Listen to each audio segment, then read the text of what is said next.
할렐루야. 열왕기상 21장 말씀 함께 나누겠습니다. 이 21장에서는 나봇의 포도원이 나옵니다. 이 나봇의 포도원은 이 왕의 궁전에 가까이 있었던 것 같은데 21장 1절에 보시면 그 후에 이 일이 있으니라 이스라엘 사람 나봇이 이스라엘에 포도원이 있어 사마리아 왕 아합의 궁에서 가깝더니 했습니다. 이 아합의 궁에 가까이 있으니까 이 아합이 생각하기를 그 포도원을 자기가 얻어서 거기서 나무를 심고 식물을 좀 얻으면 좋겠다 이런 생각을 했습니다. 2절에 보시면 아합이 나봇에게 이르되 내 포도원이 내 궁 곁에 가까이 있으니 내게 주어 나물밭을 삼게 하라. 내가 그 대신에 그보다 더 아름다운 포도원을 내게 줄 것이요 만일 합의하면 그 값을 돈으로 내게 주리라 했습니다. 이 나봇에게 그 포도원을 내게 주면 더 크고 아름다운 포도원을 주고 돈도 너에게 주겠다 이렇게 좋은 제의를 했죠. 3절에 나봇이 아합에게 말하되 내 열조의 유업을 왕에게 주기를 여호와께서 금하실지로다 하니 했습니다. 나봇이 하나님께서 왕에게 이 땅 주는 것을 기뻐하지 않을 것이다 이제 그렇게 말하는 겁니다. 4절에 이스라엘 사람 나봇이 아합에게 대답하여 이르기를 내 조상의 유업을 왕께 줄 수 없다 함을 인하여 아합이 근심하고 답답하여 궁으로 돌아와서 침상에 누워 얼굴을 돌이키고 식사를 아니하니 했습니다. 자, 여기 보면 포도원을 빼앗는 거죠. 포도원을 자기가 가지고 싶고 이 아합은 가지고 싶은데 이 나봇은 줄 수 없습니다 이렇게 하고 있는 것입니다.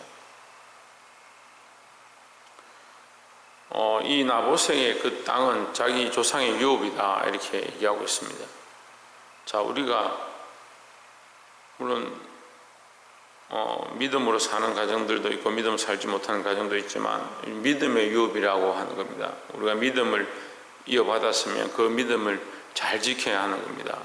우리가 하나님의 은혜로 여기 있고 예수 그리스도를 믿음으로 우리가 이 자리에 있는 것을 잊어버리지 말고 이 믿음을 늘 지켜야 될 줄 믿습니다. 약한 것들은 어떻게 합니까? 할 수만 있으면 더 좋은 것을 준다 하고 할 수만 있으면 세상에 많은 것들로 그것을 바꾸라고 얘기합니다. 그래서 재물을 가지고 믿음을 바꾸고 세상의 명예와 영광으로 하나님 나라의 그 유업을 빼앗겨버리는 잃어버리는 그런 사람들이 많이 있습니다. 그리고 이 땅의 것을 바라보고 세상의 것들을 쫓아가면 우리가 쉽게 바꾸고 변질될 수 있습니다. 우리는 믿음을 지키고 하나님 나라의 유업을 이을 자임을 기억해야 합니다. 이 믿음이 결국 우리가 이어받은 이 믿음이 하나님 나라의 유업으로 연결될 것을 기억해서 이 믿음을 빼앗기지 않는 것이 이 유업을 지키는 것이다. 그러니까 세상의 것들을 얻으려고 내가 원하는 많은 것들을 얻으려고 당장 보기에 좋은 것들 그 값을 받고 더 좋은 포도원을 얻으려고 우리가 이것을 팔아서는 안 된다라는 겁니다. 두 번째 나눌 말씀은 이제 이 얘기를 듣고 이세벨이 어째서 왕이 이렇게 근심합니까? 식사도 하지 않고 이렇게 합니까? 물으니까 나봇이 포도원을 주지 않겠다 하는 그 얘기를 듣고 내가 식사를 안 한다 이렇게 하니까 7절에 그 아내 이세벨이 저에게 이르되 왕이 이제 이스라엘 나라를 다스리시나이까 이렇게 말합니다. 무슨 말이냐면 당신이 왕인데 뭘 그런 걸 가지고 걱정하냐. 당신이 이 나라를 다스리는 왕이고 군주인데 모든 걸 다 마음대로 할 수 있는데 그런 걸 걱정하냐 이렇게 하면서 이세벨이 꾀를 내는데 무슨 꾀를 내냐면 9절에 그 편지 사연에 이르기를 금식을 선포하고 나봇을 백성 가운데 높이 앉힌 후에 나봇을 백성 가운데 높이 앉히니까 백성들이 다 쳐다보겠죠. 쳐다보는데 10절에 보시면 불량자 두 사람을 그 앞에 마주 앉히고 저에게 대하여 증거하기를 내가 하나님과 왕을 저주하였다 하게 하고 곧 저를 끌고 나가서 돌로 쳐 죽이라 하였더라 했습니다. 여러분 이게 얼마나 폐역한 짓이냐면요 율법입니다 이게. 그러니까 누가 하나님을 욕하면 돌로 쳐 죽이는데 그 돌로 쳐 죽이는데 2명 이상의 정인을 세우는 겁니다. 정인을 세워서 그들이 반드시 그것을 봤다 하면 돌로 쳐 죽여도 죄가 없다 이렇게 얘기하는 겁니다.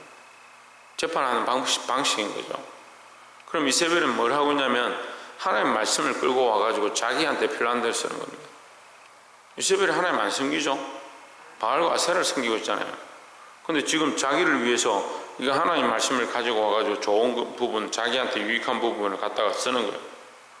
이게 얼마나 타락하고 범죄한 일인 줄 보지 못하면 우리가 하나님 말씀을 너무 자기를 위해서 쓸 때가 많이 있습니다.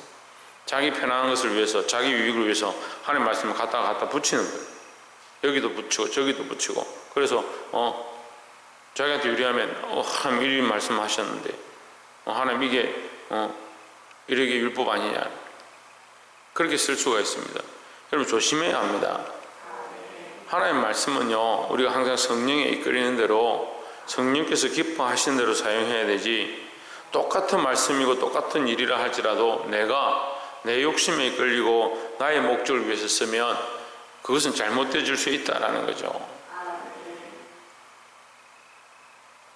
사랑하는 성도 여러분, 우리가 이 말씀을 늘 기억하고 나를 위해 쓰는 것이 아니고 하나님의 영광을 위해 쓰기를 주의 이름으로 축복합니다. 백성들이 광야에 있을 때에, 이스라엘 백성들이 광야에 있을 때에 하나님께서 만나를 주시는데 이 만나를 오늘날 영적으로 말씀이라 합니다. 근데 그 말씀을 주실 때, 그 만나를 주실 때 그들에게 매일 어떤 명령을 하시느냐, 하루 먹을 치만 가서 준비하라. 그래서 하나님 주신 그 말씀을 가지고 하루 살아라. 근데 하루가 지나면 어떻게 돼요? 그 다음날 되면 곰팡이가 썩는 거예요. 곰팡이 썰어서 더 이상 먹을 수가 없는 거죠. 그러니까 하나님 주신 명령대로 하면 쓸 수 있는데 하나님 주신 명령이 명령에서 벗어나면 이게 상하고 못 쓴다는 거죠. 그런데 안식일에는 어떻게 됩니까? 안식일에는 그 만나를 아무리 걷어와서 이틀치 가져와서 먹어도 그 다음날 돼도 썩지 않습니다. 그러니까 이게 누구의 목적으로 쓰느냐, 자기의 목적을 위해서 자기가 나가기 귀찮고 자기가 더 먹고 싶고 하니까 많이 쌓아 놓으면 어떻게 돼요? 그래, 인간의 욕심이 이게 한이 없는 거예요. 쌓아 놓으면 어떻게 돼요? 그 다음날 되면 썩어버리는 거예요. 근데 하나님께서 명령하신 대로 하면 어떻게 돼요? 그 다음날 돼도 썩지 않는 거죠. 그것이 말씀의 원리입니다. 나의 목적을 위하여, 나의 이유를 위하여, 나의 만족을 위해서 쓰는 것은 합당치 않다라는 거죠. 하나님의 목적과 하나님의 뜻을 위해서 사용해야 될 줄 믿습니다. 그래서 말씀을 합당하게 쓰시고 합당하게 적용하는 자들이 되기를 주의 이름으로 축원합니다. 마지막 세 번째로 22절에 또 내 집으로 너밧의 아들 여로보암의 집처럼 되게 하고 아의 아들 바하사와의 집처럼 되게 하리니 이는 내가 나의 너를 격동하고 이스라엘을 범죄케 한 까닭이니라 하셨고, 23절에 이세벨에게 대하여도 여호와께서 말씀하여 이르시되 그들이 이스라엘 성 곁에서 이세벨을 먹을지라. 24절에 아합에게 속한 자로서 성읍에서 죽은 자는 개들이 먹고 들에서 죽은 자는 공중의 새가 먹으리라 하셨느니라 했습니다. 자, 이것이 이제 엘리야가 이 아합을 만나서 하나님의 경고를 다시 주는 겁니다. 이 나봇의 포도원을 불의하게 취하였다. 네가 이 패역한 짓을 해서 그 포도원을 빼앗았다. 그래서 하나님께서 뭐라고 하시냐? 내가 반드시 너를 심판하리라 말씀하는 겁니다. 우리가 이 말씀을 보고 두려워해야 되는 겁니다. 하나님 말씀의 경고가 있고 그 경고 앞에 우리가 정신을 차리고 깨어나야 된다라는 거죠. 근데 하나님 말씀이 심판하시겠다 하면 그 심판이 되어지는 게 아니고 그 심판은 반드시 이루어지지만 뭘 할 수 있느냐? 그것은 우리에게 경고니까 우리에게 기회를 주시는 거예요. 그 심판하시겠다 하면 그것은 우리에게 경고를 주시는 거예요. 그러면 하나님 우리에게 경고를 주시지 않으면 어떻게 하면 됩니까? 경고를 주시지 않으면 어떻게 하면 됩니까? 부모님들이 자식을 이렇게 혼을 낼 때 함부로 이렇게 막 손을 대는 일이 있습니다. 그건 옳지 않습니다. 근데 어떻게 해야 합니까? 혼을 내기 전에 경고해야 됩니다. 너는 이렇게 하면 안 된다. 너 더 이상 이렇게 하면 혼난다. 이건 잘못된 일이다. 이렇게 경고를 해야 합니다. 그렇게 하고 나서 이제 벌을 주든지 혼을 내든지 이렇게 해야 되는데 경고를 안 하는 거예요. 하나님의 법도요, 심판하시겠다 하면 이 심판이 하나님 반드시 하시는데 이걸 미리 말씀하시는 이유가 뭐냐? 그 경고죠, 경고. 하나님 말씀이 우리에게 경고입니다. 이 말씀은 우리에게 표가 되어서 경고의 말씀이기도 하고 그 말씀대로 살면 복이 된다는 복의 말씀이기도 합니다. 오늘 어떻게 하면 됩니까? 그 말씀을 듣고 그 말씀대로 살아가면 복이 되어지고 그 경고의 말씀을 들을 때 그 말씀, 그 삶에서 돌이키면 그것이 우리에게 미치지 아니한다는 거죠. 근데 이 아합이 어떻게 해요? 아합이 그렇게 안 할 것 같은데 27절에 아합이 이 모든 말씀을 들을 때 그 옷을 찢고 굵은 배로 몸을 동이고 금식하고 굵은 배에 누우며 행보도 천천히 한지라 했습니다. 28절에 여호와의 말씀이 디셉 사람 엘리야에게 임하여 이르시되 29절에 아합이 내 앞에서 겸비함을 내가 보느냐? 저가 내 앞에서 겸비함을 인하여 내가 재앙을 저의 시대에 내리지 아니하고 그 아들의 시대에야 그 집에 재앙을 내리리라 했습니다.